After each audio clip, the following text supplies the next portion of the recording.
Hello, I'm Alex, and as Andy said, my rhyming job title is short for technology, effectiveness, and data. And so I'm keenly aware that, reputationally speaking, what advertising is to the rest of society, data is to advertising. Somewhere just north of professional assassins and witch doctors. Very good at targeting and a little bit sinister. And so I thought, what could be more edifying than 15, 20 minutes or so of someone who works at the data end of the advertising industry talking to you all about the ethics of advertising. And I was going to talk about the theme of echo chambers, one that's come up a few times today, one that we're all very kind of sensitive towards at the moment, and to try and persuade you of the perils of living and operating in echo chambers, how they're bad for our brands, how they're bad for society. And then something wonderful happened. The gentleman over there accidentally tweeted, if that's the word, that our industry is full of Lucy's. And the entire room, we all just kind of nodded. The assembled brains of the advertising industry got trolled by one man's autocorrect. And we realized that the machines had won. And so that probably sets the tone for me better than I ever could. To talk about the theme of data and responsibility in a world where a lot of the rules are changing. Because I think there's a tendency to assume, even among ourselves, that we're bad at this when it comes to data and responsibility, that actually we need to up our game, we need to be doing better. And actually, I start from the assumption that on the basics, increasingly, we do a pretty good job. I think when it comes to thinking about how we use customer data, how we understand it, where we store it, where we process it, we are, if anything, a little bit hard on ourselves.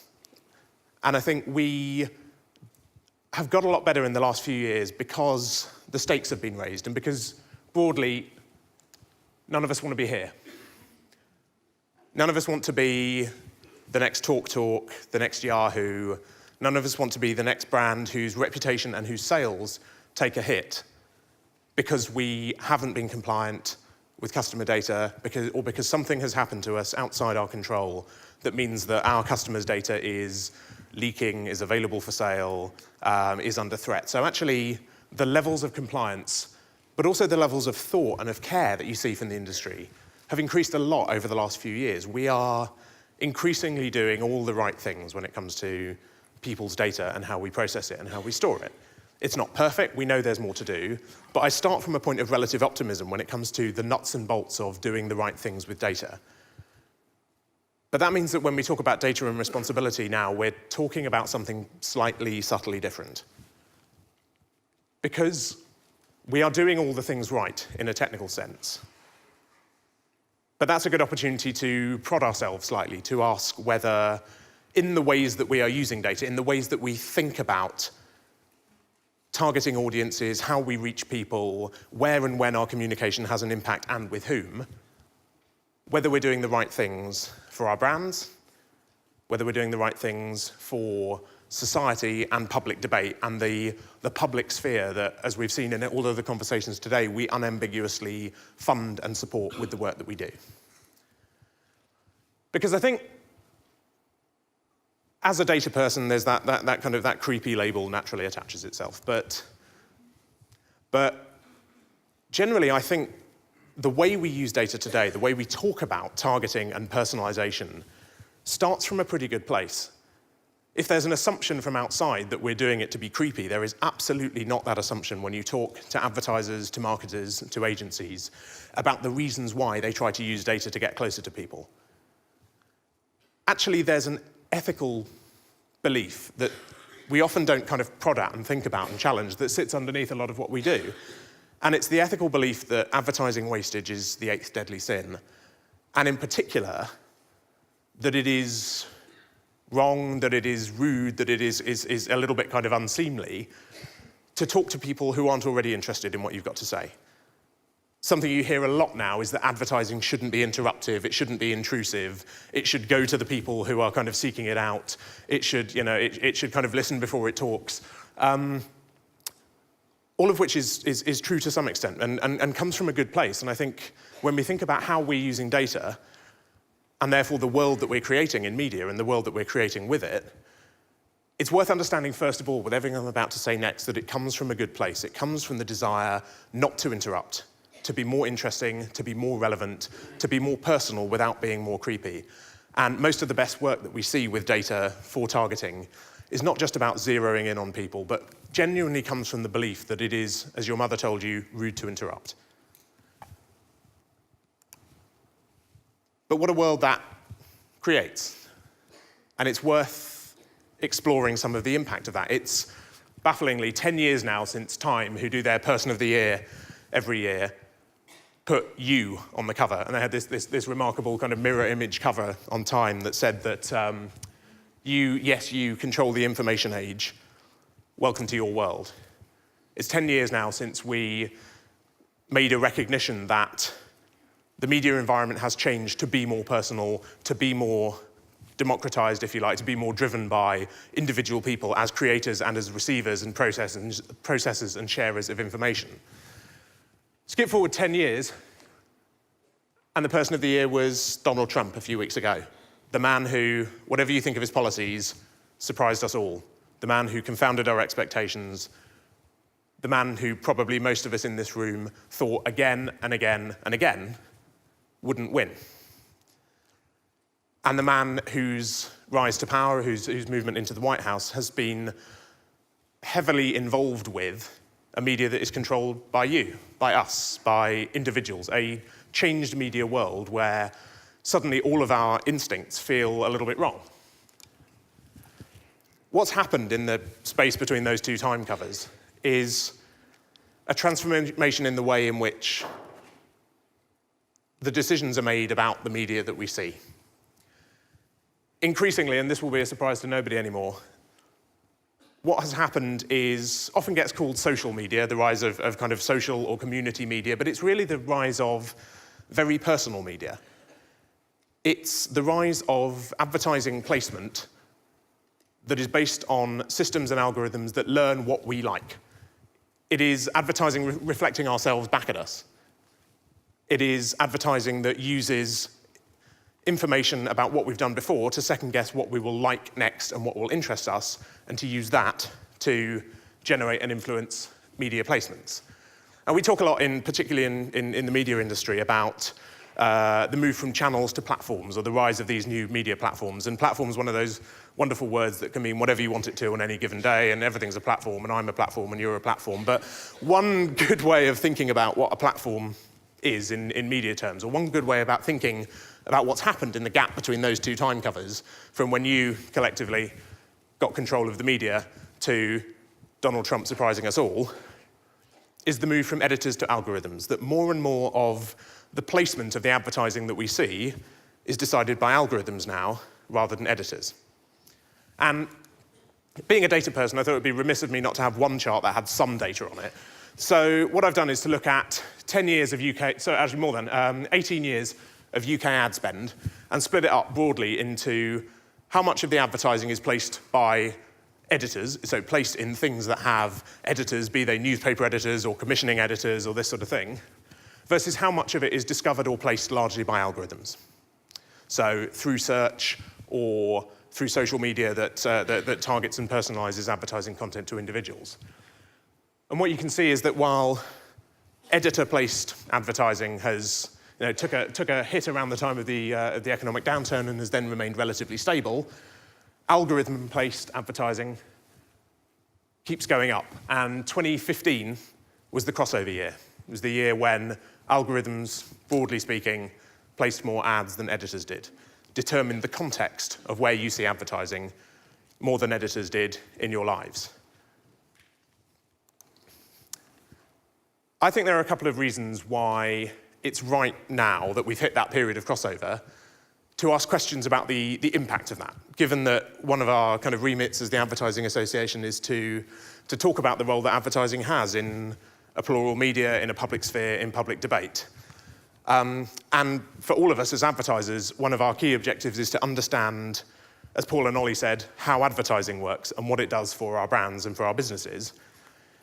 It's worthwhile understanding some of the implications of a world where more of our advertising is placed by algorithms rather than editors. More of it is seen in a context that's personal to you rather than one that is collective or mass.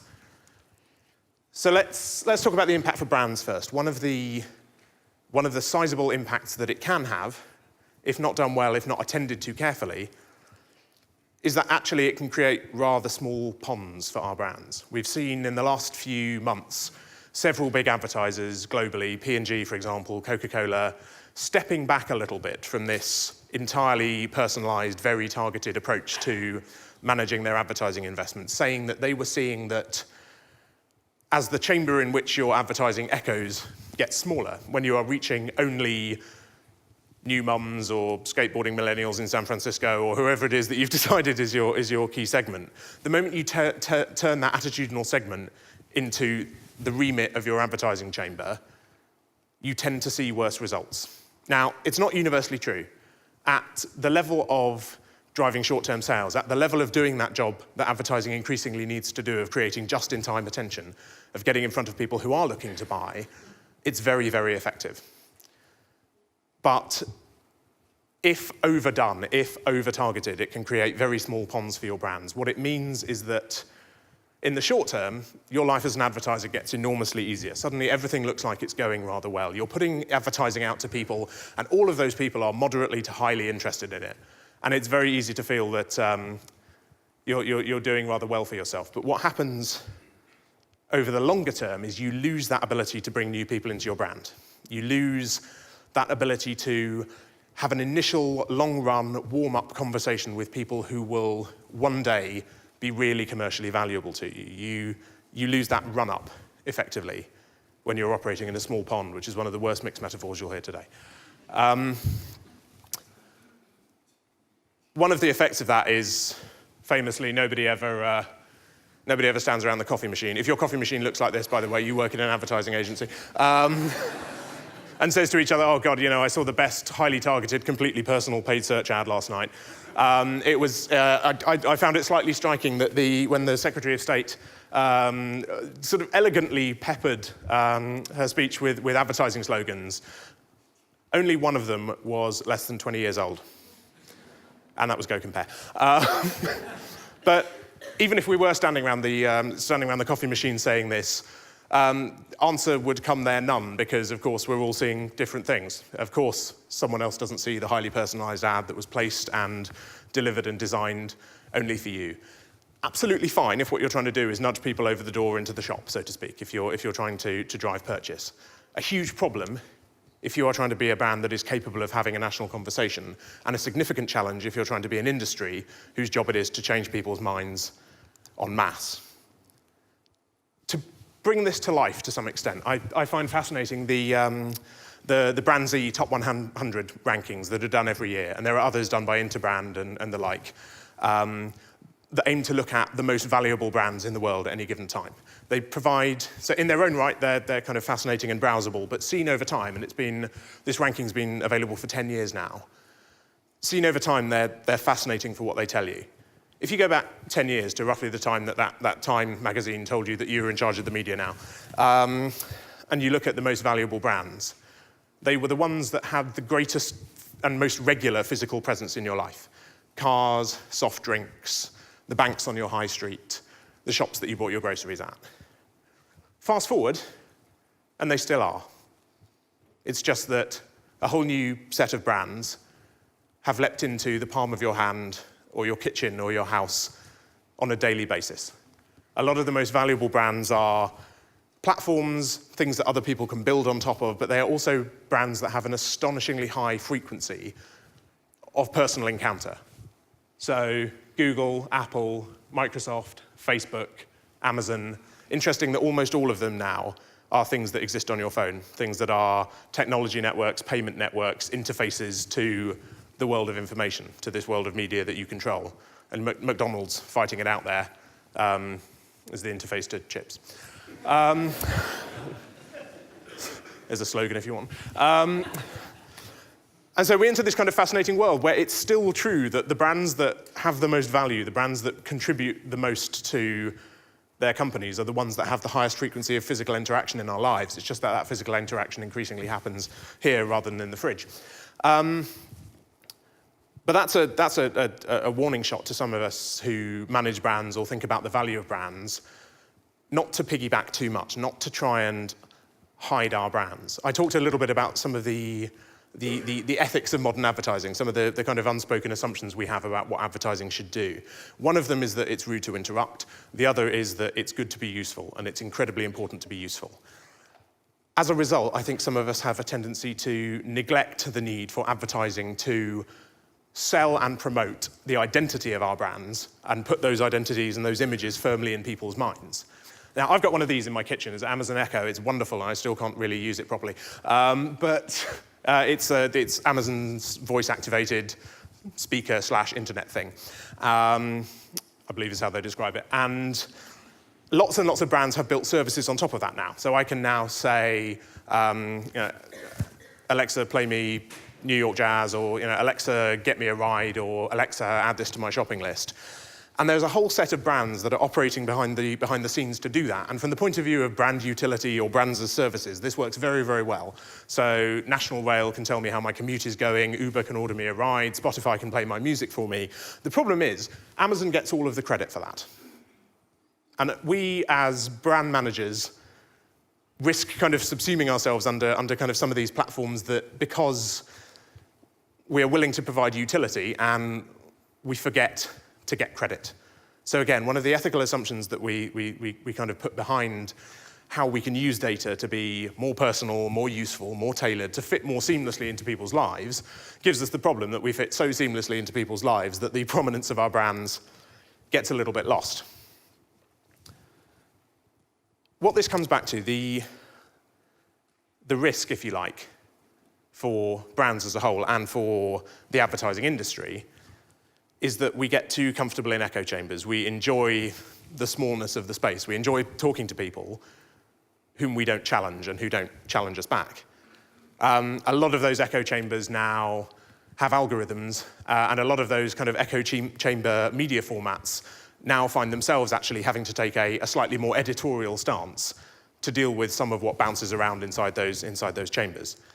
So I think we're increasingly seeing some media platforms that have been entirely powered by you, have been entirely powered by training their algorithms on what you like as an individual, finding themselves having to intervene now.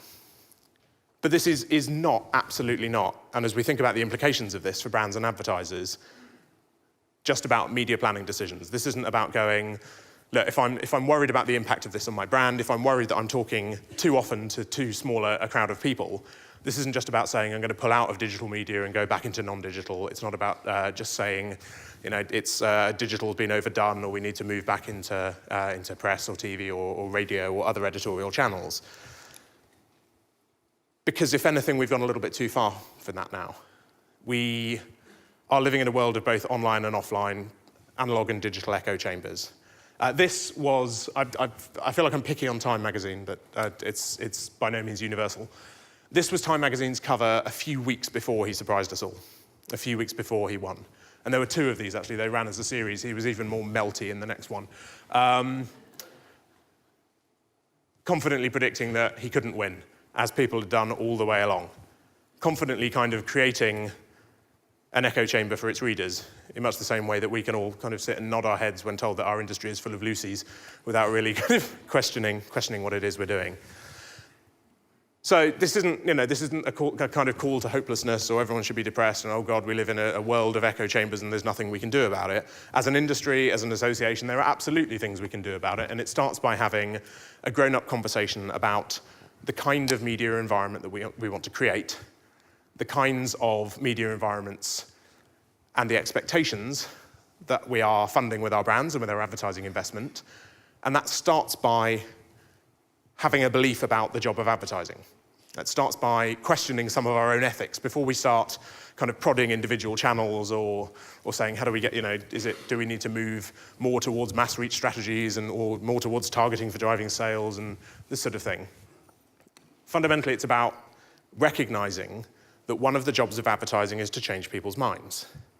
And you don't change people's minds by only talking to people who agree with you.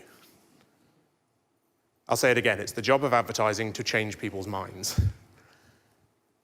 If we believe at all what all of the excellent evidence in the book that Paul and Ollie talked about is true, we believe that, in part, one of the reasons that any of us spend any money on advertising at all is to get people who are doing one thing to do another.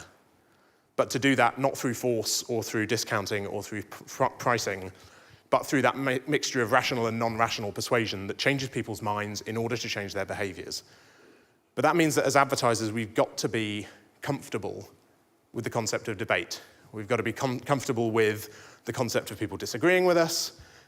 We've got to be comfortable with, if you like, the idea of debating chambers rather than echo chambers.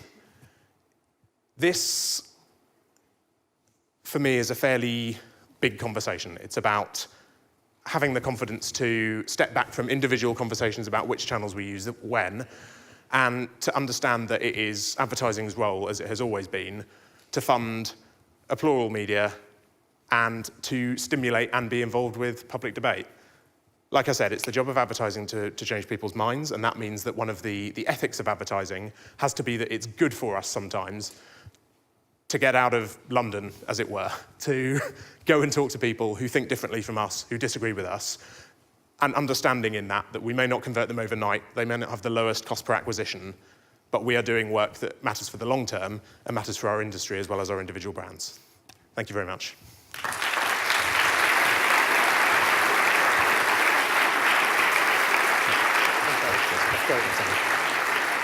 So I think we've got time literally for one very quick question. Okay. I don't know if we're going to get one up on the screen. Doesn't look like it. So very straightforward question for me. I mean, if you think that is the challenge, how far off the mark do you think we are at the moment? I'd say pretty far, because I don't think it's a conversation that we're having with ourselves, because it's a difficult one. Well, all of our kind of instincts as modern advertisers are to play nice. And this is the thing, we have this reputation for being creepy with data, but it comes from this desire to play nice. And I think we need to rediscover a little bit of that combative spirit that makes really great advertising really great. That means it's talking to lots of people, some of whom won't agree with you, some of whom may not care about your category for years and years, but still having that kind of confidence to go out there and say, this is what advertising is and does on a large stage to large audiences. Great. Right. Thank you very much. Thank you. Alex.